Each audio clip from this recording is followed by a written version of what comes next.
for this session to have our keynote speaker and also for us to make a midterm progress report of CIL for today. So before that, let me introduce our keynote speaker for today. So I still remember the time when I met Professor Lisa Surgeon, who is our special session keynote speaker. It was a couple of years ago when she attended the Association of Asia Pacific Business Schools in APU. Well, her comments, questions, and feedback during the conference sessions were indeed a significant contribution to the event. And I was lucky enough that I sat beside her on a bus when we were coming from a company visit as one of the conference events. Although I spent just, a short time with her, I could know and feel how amazing, how thoughtful and humble a scholar and leader she is. So without further ado, I would like to welcome the Senior Deputy Dean of the University of New South Wales Business School and Co-Deputy Vice Chancellor of Equity, Diversity and Inclusion in the University of New South Wales Business School, Professor Lisa Surgeon. Good morning, hey, Annie. Lisa. Thank you so much. It's just such a real pleasure to be here today. And I come to you from Sydney, Australia, where it's a gorgeous spring day. And I'm just really delighted to have the opportunity to have this conversation and also to see the great work that the Centre is doing and that your team is doing. So I want to also acknowledge that as well. So thank you. And to everybody, and I'm sure you're coming from all parts of Japan and perhaps beyond as well, a very warm welcome and konnichiwa. A pleasure to be with you. And also what I would like to do is to tell you a little bit about myself, and I'll move to the next slide and we can look at the agenda for this presentation. And also to then do what we call a welcome to country, which is a distinctive activity in Australia. So next slide, please. So today I want to do what's called a welcome to country. I can't do it as a non-Indigenous Australian, but we have a short video that we'll show. And the reason we do this is to show our respect to the traditional custodians of the land and to recognise the continuing connection of Aboriginal Australians to country, and to pay my respects to their elders, both past and present. And so we'll watch that video shortly. But the session, I really want to spend some time talking about, of course, the personal, why it matters to me, how 2020 has, I think, shaped and will continue to shape the way in which we think about inclusive leadership. I want to take a kind of a paradigm approach to this and thinking about what we know, and also to build on the terrific work of Lynn Shaw, who presented last year. And to start thinking about what are some of the research, further research opportunities for us. I know you've got a great program of research underway at the Centre, and it's a delight to see many of those, I think, being presented later today. And also to think about what are the questions that can help us in thinking about our practice as inclusive leaders. What does that look like? How do we speak out? What are the critical activities also as universities or as the higher education sector that we can make a positive difference to this particular domain? And so I'm looking forward to talking more about that. So for me, I have multiple roles at UNSW, but one of the ones that's most relevant to me as we think about inclusive leadership is the Co-Deputy Vice Chancellor role in Equity, Diversity and Inclusion. And so this is really, how do we at UNSW continue to succeed when we know we absolutely have to value the diversity of thought and experience that people bring to the work and to the classroom, and that inclusive and collaborative cultures are critical for our success as a broader community. We know that equity with regard to representation of gender, socioeconomic status, Indigenous Australians, cultural diversity, sexual orientation and disability are fundamental to a just community for us at UNSW, but also to a broader just society. And so for me, being able to think carefully about what this means for how advantage and disadvantage is shaped and how we can create more inclusive cultures, whether it's in Japan, in Australia, the US, Canada, wherever it might be, that we are acknowledging the fact that there are systems of advantage and disadvantage, that there are positions that we as citizens of the world are part of, and that by understanding people's lived experiences, we have the potential to create, I think, a positive difference through both thought and action. So next slide. There's no surprises that 2020 has indeed in the last couple of years have created very challenging times for us. Both many social movements, whether that's women's rights movements, Black Lives Matter movement, and indeed the Me Too movement, shapes our experiences of work and gives voice often to experiences that have been silenced. And so one of the challenges for us as inclusive leaders is, how do we have those voices heard? How do we redress the issues and the inequities and the challenges that have been faced by our communities so that they live a more just and safe life? And that in their workplace, they also feel safe, they also feel that they belong, and their unique attributes are valued. Next slide, thanks. We certainly know that through COVID-19, it has had very significant effects on equity groups. We know that we've seen racism through language used to describe the virus and it being linked to particular countries and people.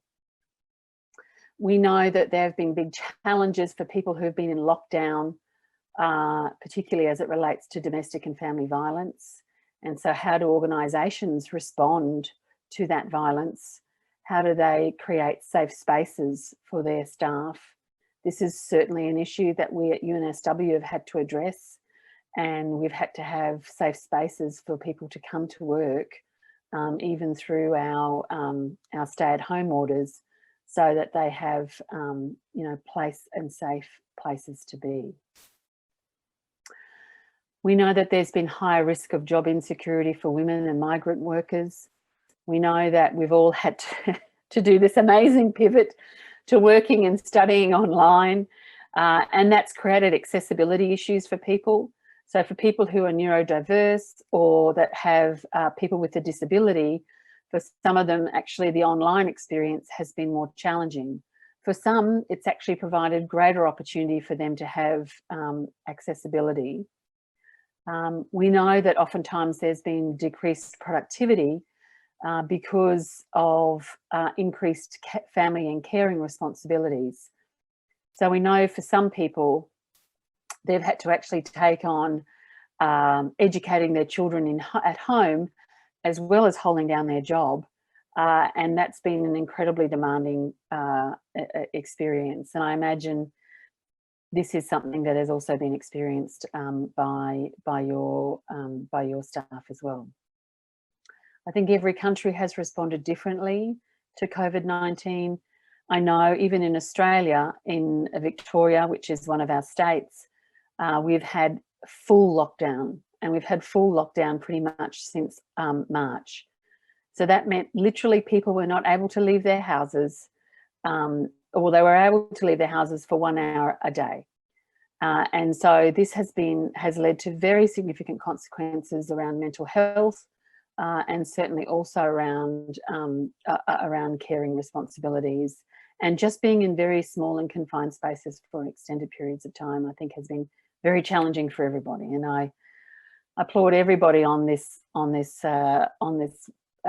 seminar for all the work that they've done, I think, in terms of protecting themselves and protecting their families.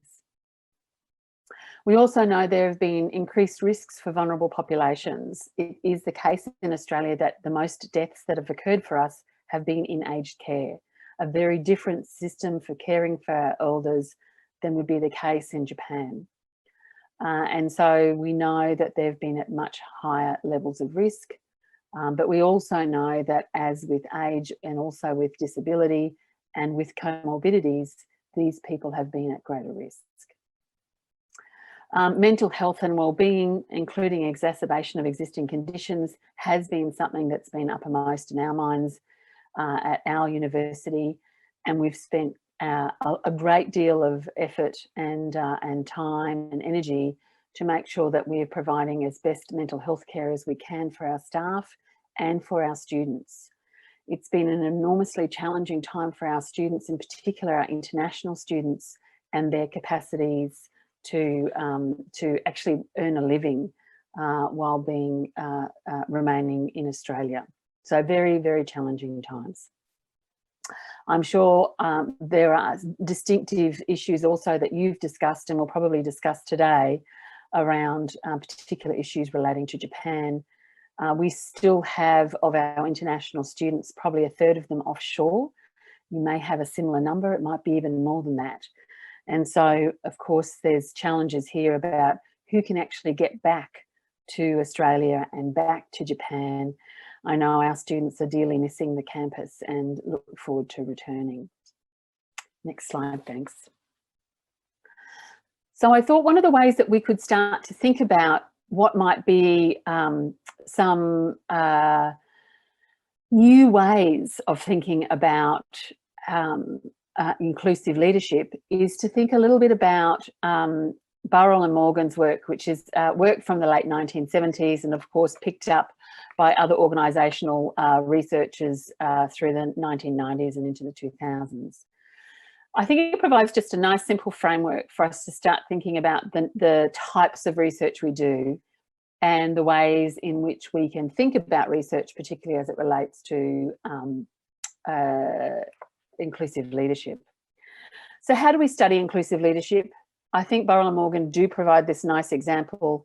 First of all, they're interested in social theories that emphasise regulation and stability versus change, and oftentimes radical change. They're also interested in, and if you go from left to right, the subjective versus the objective. So the idea of lived experience versus a much more kind of analytic and rational approach to carrying out research. And it would be fair to say that that subjective or individualistic approach versus the objective and structuralist approach provides us with really the foundation of much of the work that we look at in inclusive leadership. And so the vast majority of the research that's to date that's been done in inclusive leadership has very much been in that bottom right-hand corner, in the functionalist paradigm. So we know that that paradigm is very much about rational human action and the belief that certainly we can understand through organisational behaviour concepts and similar, that we can hypothesis test and find truth through that process. And much of my research has been in that vein. And I've also carried out work in some of these other quadrants as well, and I look forward to talking a little bit more about that. So much of Lynn Shaw and her colleagues' work has certainly rested in this functionalist paradigm, and it's really helped us very quickly to understand the ways in which particularly inclusive leadership has developed, and most recently the practices around inclusive leadership. So we know that on these upper two quadrants, the radical humanist and radical structuralist approach tends to take a more critical perspective on thinking about leadership and taking more of an emancipatory approach to thinking about inclusive leadership. And I'll give some examples of those. Next slide, thanks. So what do we know? There's been some really wonderful work that's been done by Thompson and Matkin, and they've looked at the kind of decadal approach. And we know that inclusive leadership has been very widely studied in the education context. So we know that not only is it in organisational research, for example, in workplaces, but one of the key areas where we've seen much of the research has been in universities and, of course, also in high schools and primary schools. So how do we lead to create inclusion in education? And so they talk about this decadal approach.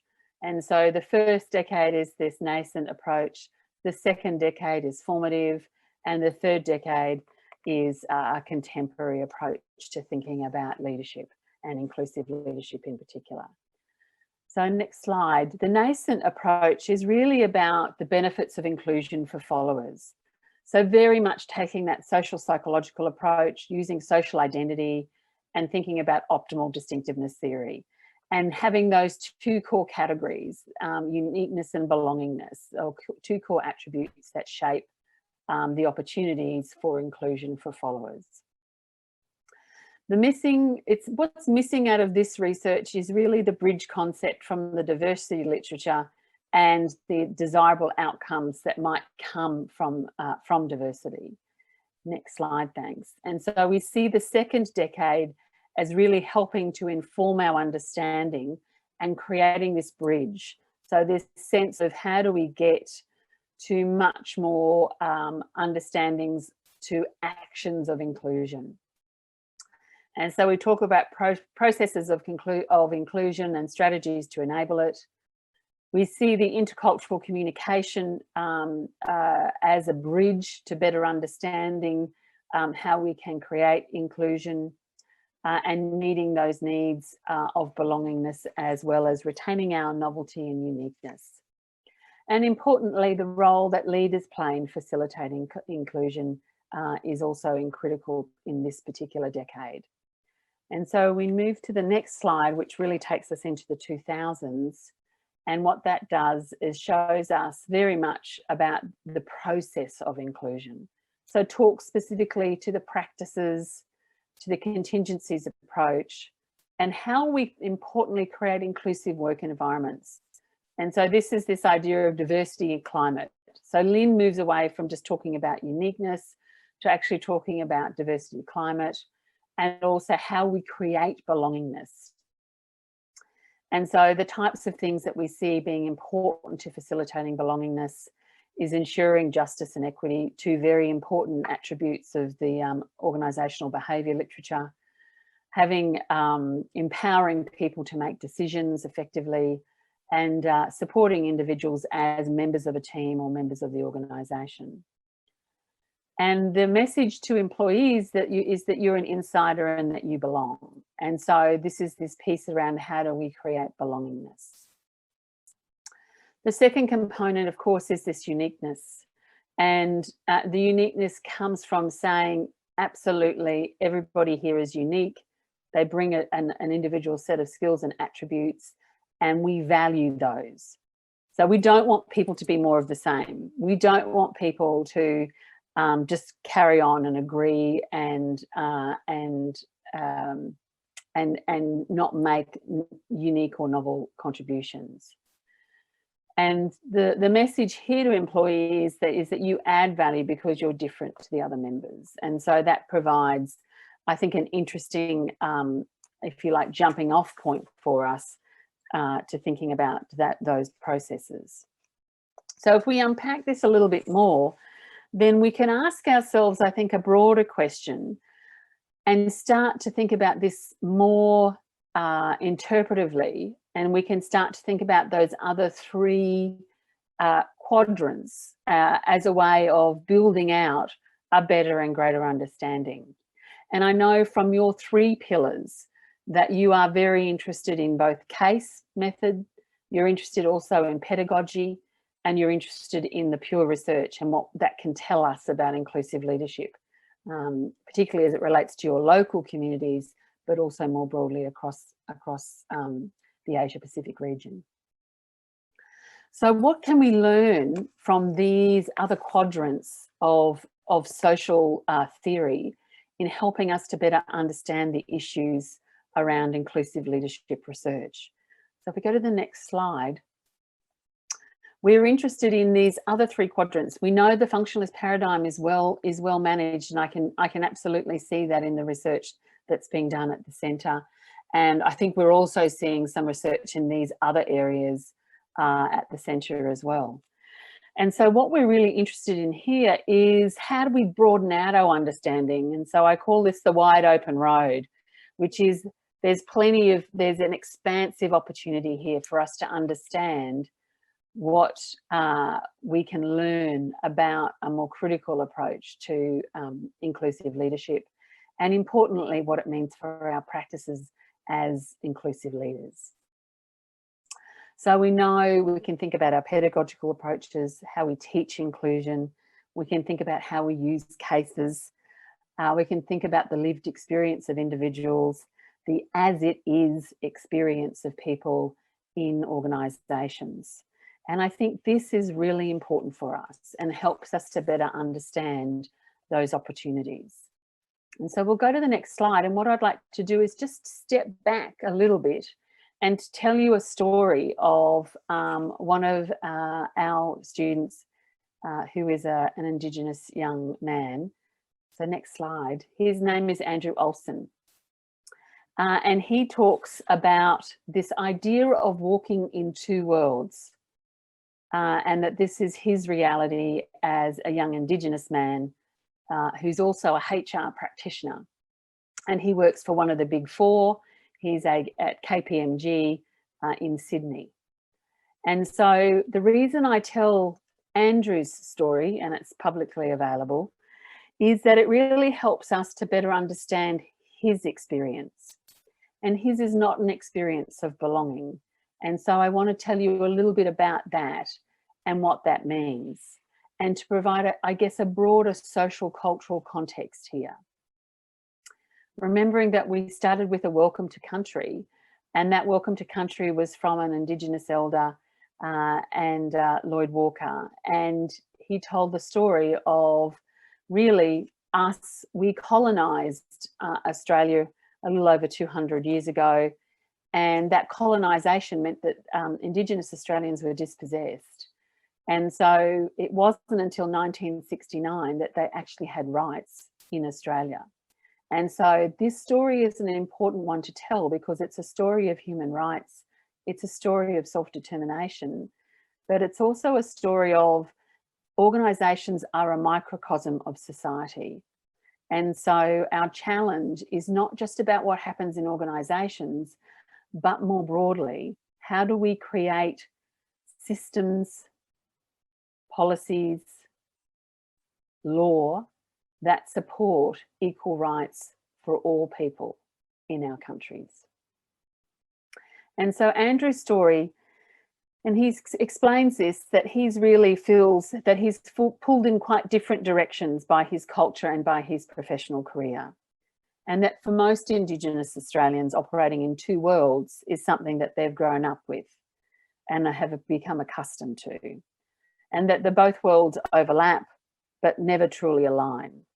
And so there's a constant battle going backwards and forwards in order to feel like we fit in.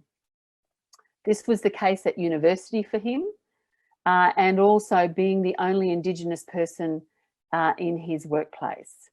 And so it was very tough for him when he first started out, and he missed terribly his family who were on country in northern New South Wales.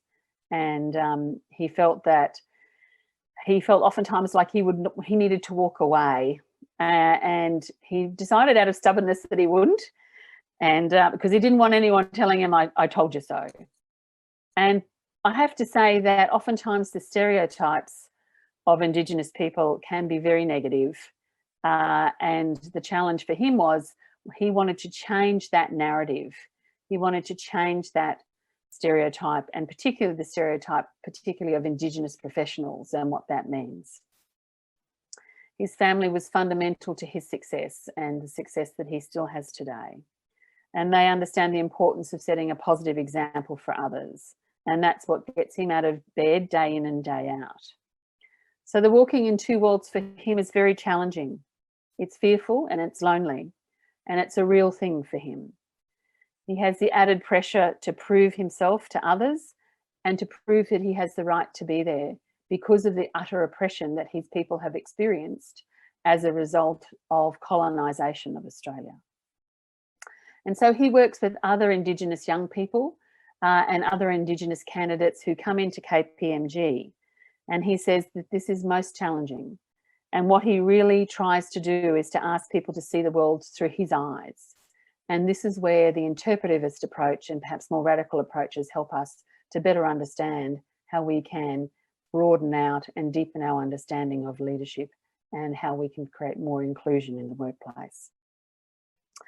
And he has a wonderful kind of phrase that he uses, which comes actually from an African-American freedom fighter, Frederick Douglass, and it's from 1857. And he says, if there is no struggle, there is no progress. And so one of the things that Andrew says is that indeed he continues to believe that mine and other Indigenous people's struggle will in the end bring these worlds together. And so this is the challenge for us, I think, as we think about certainly the way in which inclusive leadership operates in organisations and how we can break free, I think, often of the binds that we have through our broader society and the impacts of broader society on how we behave. And so our next slide, thanks. The interpretivist approach really helps us to have a much deeper understanding of his experience. It is much more of a subjectivist philosophy. So we move away from the kind of empiricism of positivism and these types of attributes to much more subjectivist living the experience approach. And it does ask us to reflect and to be reflexive as researchers, also as practitioners. So it helps us to better understand what it might be like for him, the meanings and symbols that render the world meaningful for him, not necessarily meaningful for us. And I say me as a privileged white woman living in a country where I have lots of opportunities and advantages. For inclusive leadership, then the questions might well relate to what are the experiences for people who are feeling oppressed? What are the experiences of this for individuals? And is it then that we can have truly one sense of inclusive leadership and this is going to be the best way for it to operate? And I think for Andrew, as he builds his own leadership story, it will be very interesting to hear how he experiences and how he develops his own sense of inclusive leadership, particularly as someone who's been marginalised and comes from a community that's been marginalised. And so that creates, I think, a different kind of story around inclusive leadership. And maybe the potential for different kinds of belonging, different kinds of uniqueness. And so we might need to think quite differently about how this shapes the experiences of inclusion. And so that also turns us to the next slide, which is really about inclusive leadership and how we might actually be able to build better reflexivity. So as researchers, how do we test ourselves? How do we think through the implicit assumptions and routines upon which inclusion and inclusive leadership knowledge is produced? So what are the ways in which we produce this knowledge and what does it do? And how does it affect different groups of people in our society? So this, by being more reflexive, I think it allows us to capture a much deeper and broader understanding of individuals' tensions and struggles, and also what it might mean for our repertoires and our own behaviours. So it might be much more about how do we respectfully include culture and religious differences in a work setting rather than managing them. So moving away from more of a managerial approach to an approach that's about how do we just make sure that people have the opportunity for inclusion here, and that they're not seen as others in this context. So if they move to a prayer room, if they move to a meditation room or another space within their day-to-day habits, that they're not seen as less or any different to us through this process, and that we value them equally for what they bring to the workplace. This is particularly, I think, a challenge for Muslim people, and we certainly have this challenge ourselves on our own campus. Next slide, thanks. So this reflexivity becomes really, really important for us. Reflexivity means that we can actually start to think about, and Clegg and Hardy have done some great work here, Stuart Clegg and Cynthia Hardy. And for us, being a reflexive researcher means that we can look at that research, turn back upon itself and take account of itself. So what are we doing? What are we saying? And how are we projecting this in our broader communities? And that means that we can explore the situated nature of knowledge, and also the social and the political processes whereby research are conducted and knowledge is produced. And so a very interesting piece that's been written by Matt Salverson, Cynthia Hardy and Bill Harley is a piece around reflexivity practices. So as researchers, how do we manage our processes so that we can have different forms of reflexive practice? And how does that help us to be better, both as practitioners, but also as researchers? And so it's these combination of practices that they talk about that produce new insights for us, new insights as researchers, but also as practitioners. And I think about this myself as a university leader, and also as a researcher, and it allows me to think through, what am I doing? How am I developing new insights and understandings about the social world, about how the organisation operates, about the analysis of organisations, and indeed the manoeuvring in the social political field that produces particular accounts of inclusion and inclusive practices in organisations. And so we talk about this D-reflexivity and R-reflexivity, and these are two terms that they use in their paper. And the D-reflexivity, as you can see, is about destruction, defence, declaiming and destabilising. So lots of Ds to start with. But it challenges the orthodox understanding by pointing out the limitations of and the uncertainties behind a coherency, or that all is known about inclusive leadership, or how academics and business fashion those accounts and fashion that particular set of knowledge. So more of a kind of bringing or unpacking or bringing apart, that's the D-reflexivity. And you see that much more in the critical accounts of certainly inclusive leadership research. The R-reflexivity tends to be more constructive and tends to actually think more about rebalancing, reframing. So again, these different R words that provide new perspectives, lines of interpretation, new voices and vocabularies, and create better research and practice for us. And so that's where I would say I position myself, not to say that the D-reflexivity is any less or more, it's just, for me, a preference of dominant ways of operating and thinking.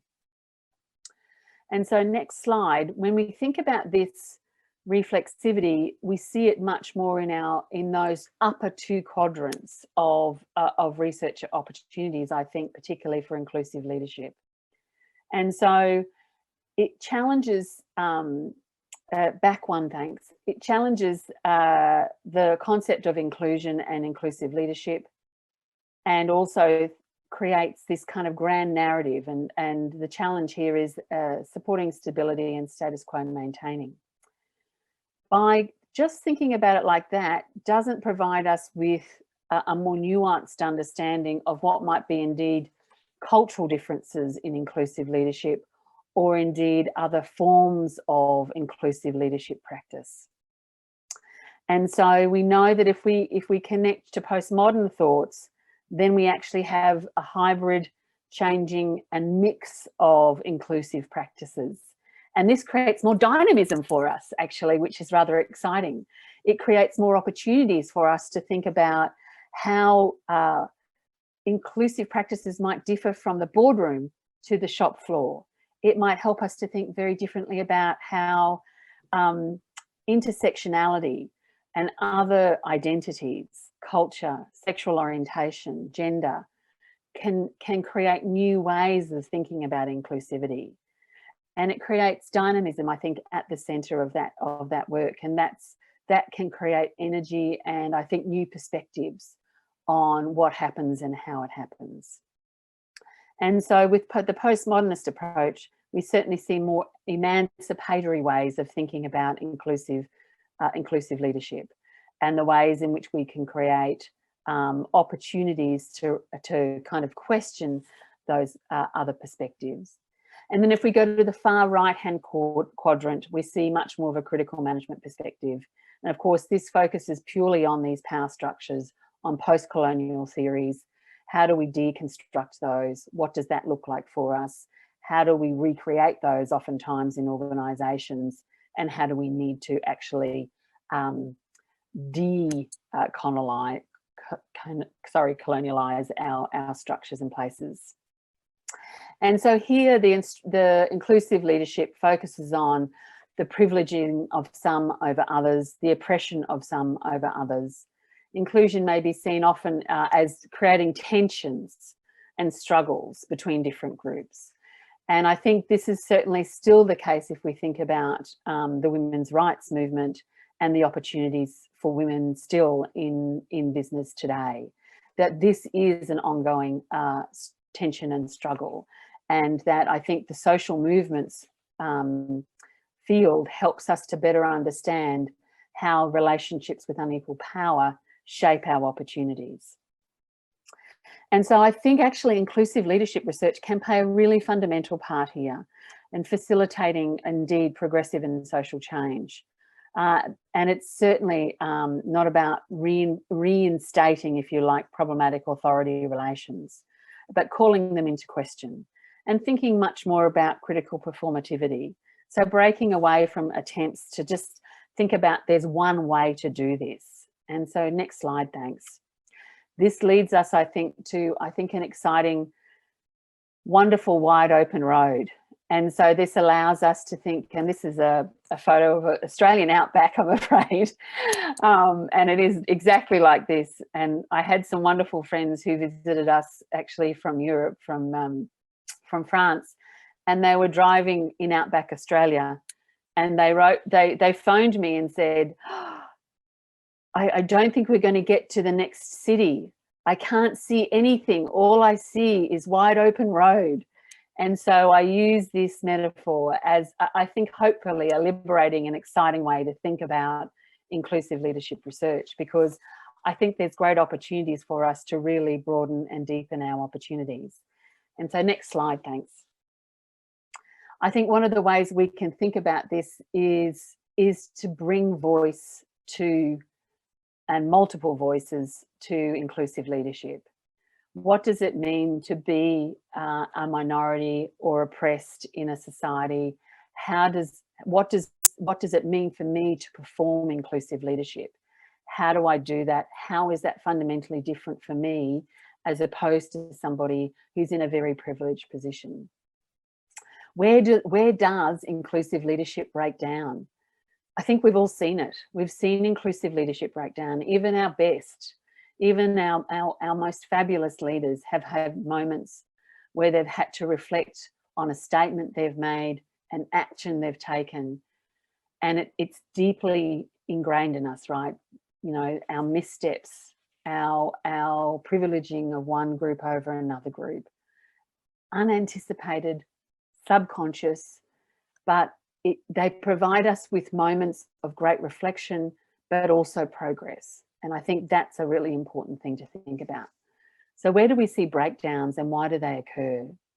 How do we create multiple voices and so that they can be heard, and that those lived experiences like Andrew Alton's can be heard? And what does that mean for us in our Australian cultural context?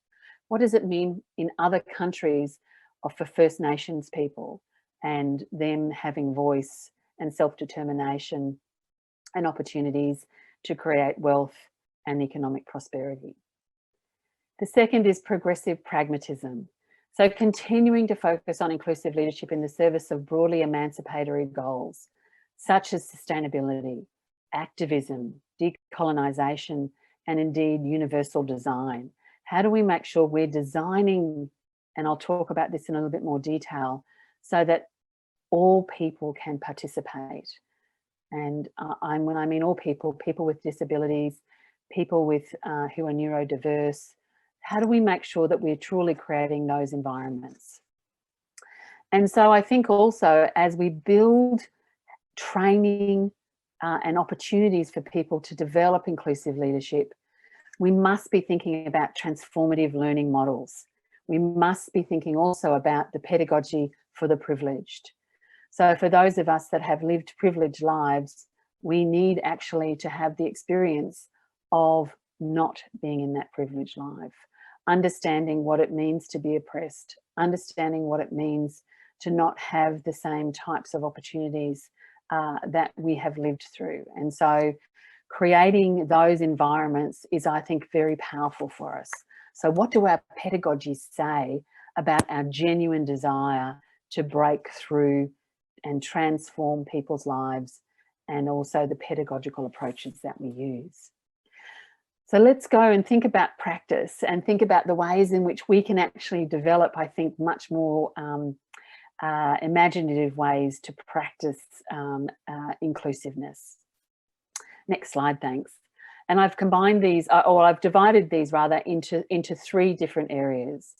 I think about the organisation and what the organisation provides for us as leaders. I think also about relationships, and I also think about language or discourse. What does the language we use tell us about what we do? And so from an organisation perspective, who and what is privileged in our policies? And I take a really lovely example here. This is an example of who gets a car park. I don't know how hotly contested this is at APU, but oftentimes it's very hotly contested in spaces where there isn't much space. And so perhaps not everybody gets a car park.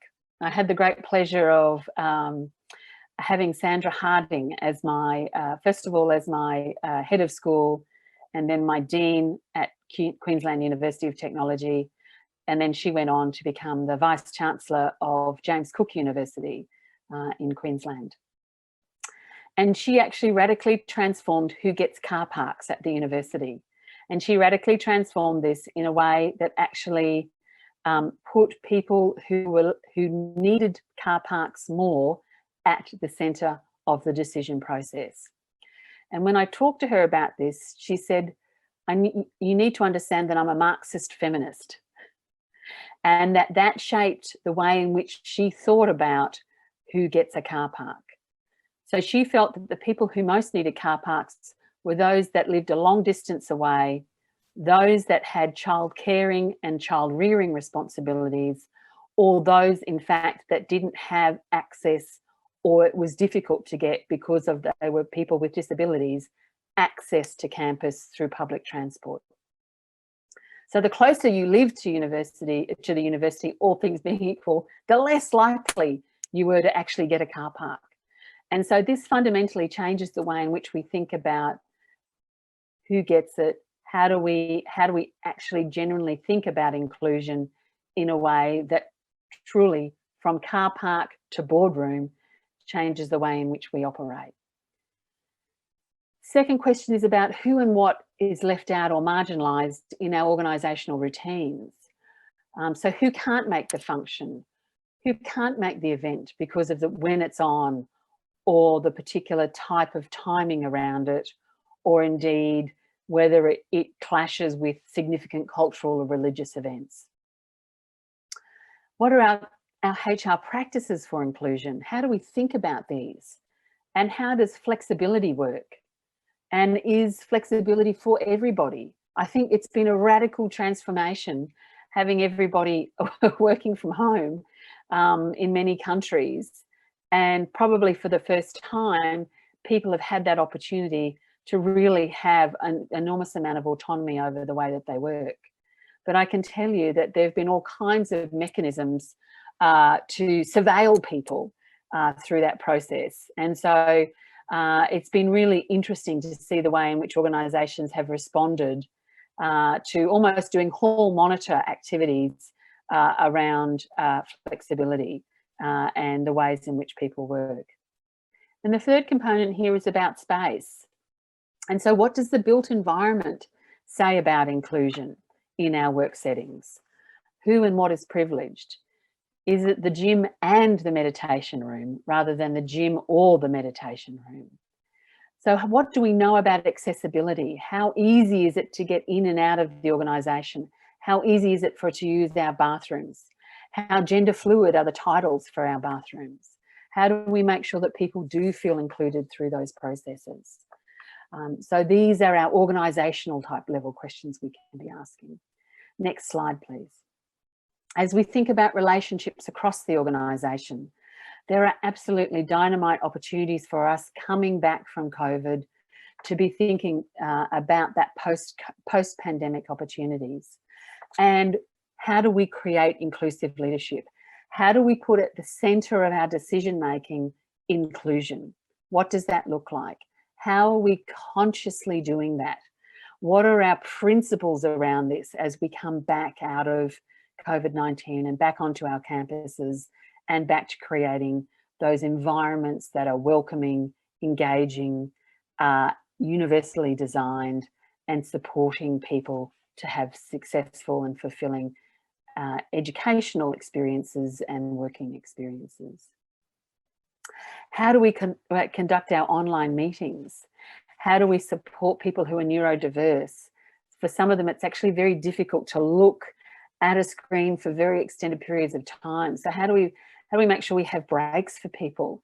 How do we make sure, I don't know, I felt like a Zoom zombie, I think, for the first couple of weeks of the pandemic, because I'd spent literally every waking hour of the day online. And so one question we have to ask ourselves is, how do we get much better at this? How do we make sure we're better using technology in different ways to create inclusion? And I have to say, I think one of the great benefits is we've still been able to run these types of events. And in fact, whenever we've run alumni events in our university, we've had much bigger responses. We've run them in the middle of the day at lunchtime, and it's created just a vastly different group of people who have been able to come. So not after work, creating opportunities for people to actually join in a lunch hour. And we found that to be a radical change for us. So we want to make sure that we hold on to the experiments that we've had through COVID that have actually led to greater inclusion, greater opportunities for us, both as academic institutions, but more broadly in our business lives. Where are the inclusion allies? Where are the champions of change? How do we make sure that that happens right from the boardroom, from the top level of management? Who is speaking out about this? Who is saying inclusion matters? How are we holding everybody to account? Particularly when we think actually this hasn't been a decision that's created inclusion. How do we make sure that we are, in the kindest and gentlest way, making that observation and letting it just, permeate, and having that conversation in a respectful and engaging way that leads us to reflect and say, can we do this in a better or more effective way, and indeed a more inclusive way? And then the last piece is our discourse. So the next slide, thanks. How do, again, we create inclusive leadership practices? What's the unimaginative labelling in language that we use that might hurt ourselves? How do we talk about our students? And it's been a really interesting discursive approach in Australia, and maybe this is the same for you as well.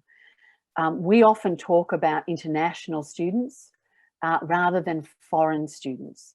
And so oftentimes that language gets used in all kinds of discursive terms by politicians and by other powerful others to other those groups of people. And so I think one of the things we need to think about is, how do we make sure we are creating a language that continues to foster inclusion and support diversity. How do we practice multiple voices being heard? So this has been a real challenge for us at UNSW, at my home university. And how does it change our leadership practices? So how do we, and we've just started really listening to our equity groups. How do we really genuinely listen to our LGBTIQ+ students and the types of supports and resources they need?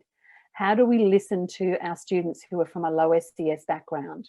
And so they've not got the same socioeconomic level as other students. And how do we make that transition as seamless for them as we can, so that they do feel that they belong, that they understand the practices of universities and how universities operate? How do we create buddy systems for them to help them get up to speed about the ways of studying and working in universities? And so that sensitizes us. If we start to listen not just to our wonderful student clubs and societies, but also to the other voices on our campuses, and how do we have that lived experience and share some of the kind of policy directions we're wanting to take, and hear from them what they think they would like to see. And so those lived experiences are important. They're important for how we understand racism occurs on campus, how othering occurs on campus, and how we can change our leadership practices. And one of the campaigns we've run this year is Be a Better Human. And part of that Be a Better Human is actually a pledge that we all sign about making sure that we put front and centre people in our decision making, people, our students, in all that we do, how we operate, and that no one is left behind in the process. That's been a radical transformation in the higher education sector. So that leads me to my last point, which is really about higher education, and what a joy. We have such a privileged position. So to the next slide, thanks. We have a very privileged position in universities, and you know, the universities of the future will be quite different to what they are today. And I think we've seen glimpses of this in terms of the way in which we've operated over the past 6 to 8 months. And we've started to build our muscle in terms of a digital world and how we can create inclusion digitally. I think there's some great opportunities for us to really learn about what that might look like, how we can create greater sustainability, how we can create greater participation and access. And I think there's some of the really important things that have focused my mind over the past 6 to 8 months. To the next slide. So in these times, our community and our university community is really critical. We know that we hold this privileged position in society, that we are creators and disseminators of knowledge, and that we need to make everything we do count, make it matter, that, you know, make sure that we aren't privileging particular issues over other issues, that we aren't oppressing people through the decisions that we're making, that we're creating opportunities for emancipation for others, that we hear what our future students are saying, what our alumni are saying, what our business leaders and even those people who don't often have voice are saying about what they want our universities to be doing. How do we create greater inclusion on campus? How can our physical spaces be open more broadly to our communities? How do we make sure that they have opportunities to use the wonderful built environments that we have, that they have the opportunities to use the wonderful public spaces that we have on campus? So thinking about those opportunities, I think, are really, really valuable. I think we should be ambitious. We should make sure that we're giving aspiration to what we want our campuses to look like coming back, how we create greater opportunities for inclusion, access, participation and engagement, both physically and digitally. So what does that look like for us? And imagining that future, I think, is exciting. And I think that link to 2020, to the Sustainable Development Goal, to 2030 rather, and the Sustainable Development Goals is a very exciting and ambitious agenda. So, you know, zero poverty, gender equality, no, you know, health and well-being, strong institutions, great partnerships, you know, life undersea, life on Earth. All of these are very important attributes that actually shape inclusion as well. And so I do think they're very important to our future opportunities. And I am genuinely delighted to see these issues being picked up in some of the research that's being done at the Centre for Inclusive Leadership. So to my last slide, and I reflect again once more on Andrew Olson, our wonderful Indigenous HR practitioner, and his experiences. And I know indeed that we live certainly in unprecedented and challenging times. I hope that you are safe and that you are feeling the support of your community and the support of your university. But we are also called as leaders, as people who have taken up these very, very privileged positions in universities, to move out of our comfort zones and certainly to embrace inclusive ways of working, thinking and leading. And certainly our role as educators and researchers is to accelerate inclusion in our universities, our governments, our businesses, and indeed our broader society.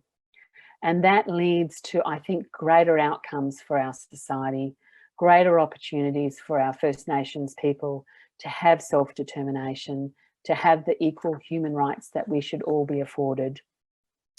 And that these ways of thinking about inclusive leadership, the practices that we put in place, I think create great opportunity for us. And if there's no struggle, there's no progress. And so remember that, of course, these times aren't always free and easy. These times will be challenging, but I think that also helps us to build stronger institutions, stronger and greater opportunities for a broader society. So I'll say a very big thank you now for allowing me to share my thoughts on inclusive leadership, and arigato. Thank you very much, Lisa, for warmly and generously sharing with us your research and practical insights on inclusive leadership. So now I would like to invite our participants or attendees to ask questions to Lisa regarding anyone who would like to ask a question. Yes, Can I ask you one thing? Sensei. Yes. Lisa, it's been a long time, right? It is a delight to see you, Kenji. You look younger than before. It's not a main topic, I'm sorry. And it's inclusion, I'm sorry. Try to mentally include something anyway. I'm very well, thank you. Yeah, but anyway, frankly, I'm not a specialist about the inclusion studies, but when I was listening what you had to say, I thought I took inclusion quite conceptual. But you showed me a lot of good examples and practices. We should start from those practices. Then sooner or later we'll be able to understand what inclusion is all about. That's what I feel. This is my very primitive but very, what shall I say, impressive impression anyway. Thank you very much. That's my comments. Would you want to say something? Thank you, Kenji. Look, I do think that the closer we get to practices, the more tangible it is, the more real it is, the more we're able to actually say, how we teach in a classroom, what our classrooms look like. All of those things make for inclusive environments. And I think that, if we think about practices, then I think it becomes more real. So I agree with you. As an educator, we need to show such practices to actual cases to students. Students will be able to understand, acquire. That will be a very good education, I'm sure. Of course, giving a concept is very important. What inclusion is philosophical, significance or something like that is important. But showing practice is much more important, I think. Yeah, I think that they both they're different expressions, aren't they? So the concept allows us to, to help us progress our thinking and what might lead to greater and perhaps more effective practices. I also think that the practices help us to build and evolve, and I think that's also really quite incredible too. When you think about a set of practices that might happen in a boardroom versus a set of practices that might happen in the shop floor versus a set of practices that might happen in a classroom. So I think that provides us with, more expansive opportunities to not only think about it, but how to practice it. By the way, your privilege about, your privilege about, usage of parking lot came together with positions before that? Oh, sorry, I missed that. What was that? A privilege of using a parking lot that came with a position? Yes. Oh, I see. So very different methodology to it being with it being position based, much more about a needs based approach to parking. Yeah. Our case is that the first come first served actually. You've got a beautiful campus. Yeah, but we do have reserves of parking spaces for those who really need parking spaces, though, Sensei. Okay, thank you very much, Thank you. Sensei. Yes, Rebecca, do you have any questions or comments? Thank you, Lani, and thank you, Lisa. You gave us a lot of questions and their research directions. And it gave us a lot of new ideas. And exactly, and as you mentioned, before COVID and after COVID, we have to think in a very different way, such as in terms of business and in terms of school itself and in terms of society that you mentioned.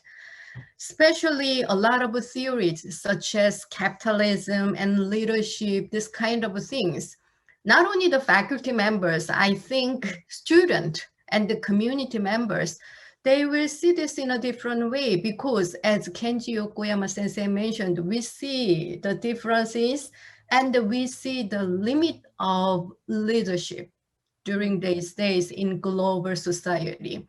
So we can learn a lot from the mistake of the leadership at this moment, how we can bring or suggest a new inclusive leadership after pandemic.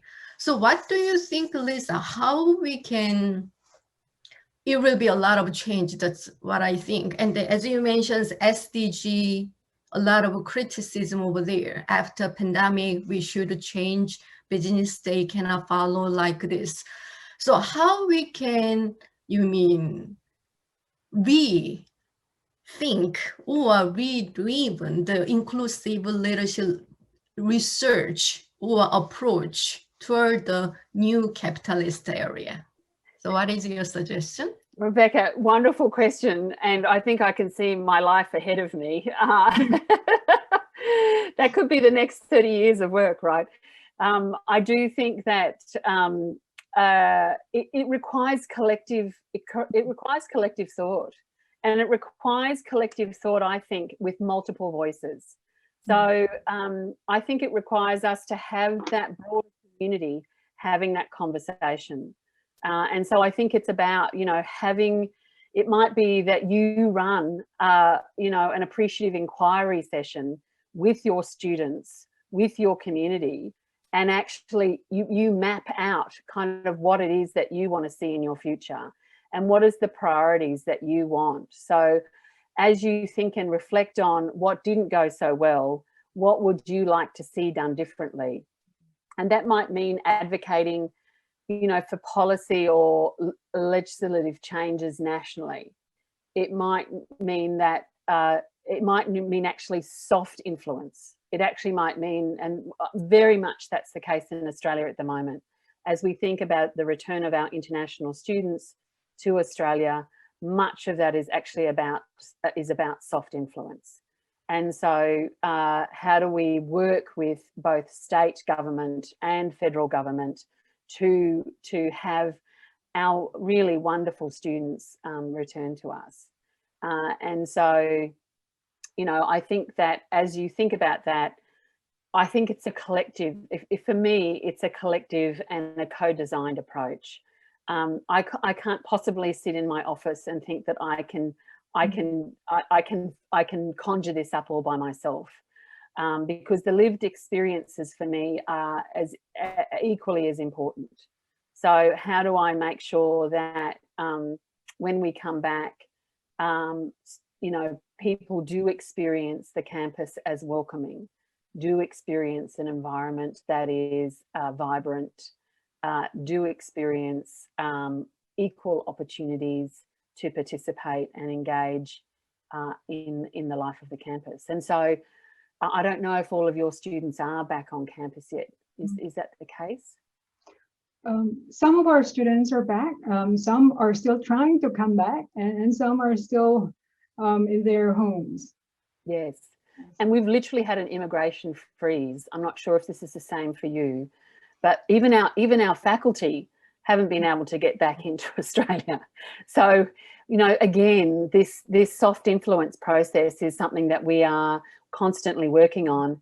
But Rebecca, I think it's a call to collective action. It's a call to a strategic, you know, making some strategic choices, but also being reflexive.